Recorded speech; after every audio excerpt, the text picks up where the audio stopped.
Elecard CodecWorks is a professional modular solution for real-time transcoding, encoding, multiplexing, and demultiplexing of video. CodecWorks is a software product that allows encoding video into different formats, profiles, and for various content delivery protocols. User authentication allows defining rights for different groups of users and identifying who has performed certain actions. It is a must-have feature to ensure stable and smooth operation of the headend.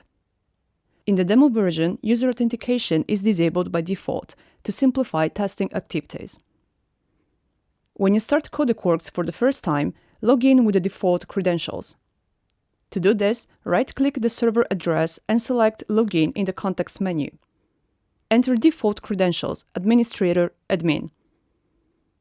Now you can work with CodecWorks in a full function mode, as well as add users and define their rights. To add new users, right-click and select Security Settings in the context menu. A double-part window will open. In the left part of the window, there are groups of users. Users are grouped according to management rights. The first group is administrators. It is a default group which cannot be deleted. In the right part of the window, there are two tabs. The Permission tab is used to set permissions for actions with the CodecWorks service and encoding consoles. On the Users tab, you can see users that belong to the selected group. Here you can create users or change the default password for administrator.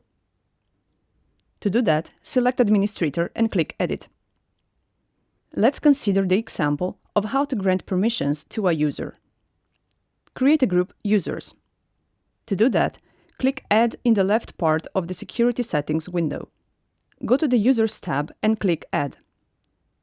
Enter username and password. The user is created.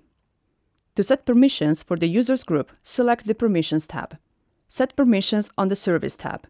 In our example, users can manage the service, for instance, enable, disable, or restart, configure server redundancy, view log files, and manage encoding schemas, but they cannot change service and security settings. To adjust permissions for encoding consoles, go to the Console tab. Click Apply to All to let users fully manage consoles. You can also disable access of a particular user to specific consoles. It can be useful for projects where different stream operations are performed in a single service. For example, first consoles demultiplex MPTS to SPTS for further processing, and only the administrator has access to these schemas as their change affects all consoles. We understand that sometimes you may need help.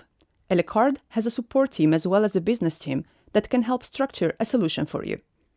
We're able to help address all your video monitoring and analysis needs for projects of any scale and complexity.